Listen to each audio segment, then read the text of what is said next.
Hello hello, மைக்கு கூட சதி பண்ணுறா.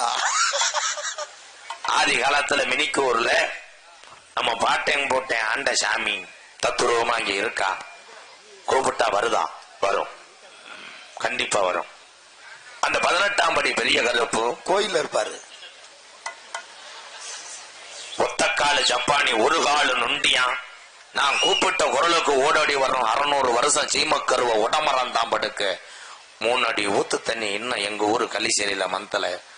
அந்த கள்ளிசேரி கிராமத்தையே காத்து கொண்டு என்னை நாடு ஊரா பேரு வாங்க வச்ச கள்ளிசேரி காளிமுனி ஐயா, கொஞ்ச நேரம் இந்த மினிக்கூர் கிராமத்துல நான் இன்னும் போலடா, நான் இங்கதான்டா இருக்கேன், இந்த மக்களை கைகால சுகத்தோட நான் காக்கிறேன் என்று சொல்லி கொஞ்ச நேரம் நீ ஆடி இந்த ஊருக்கு நல்லருள் கூறி நீ எல்லைக்கு போ. எக்கோவை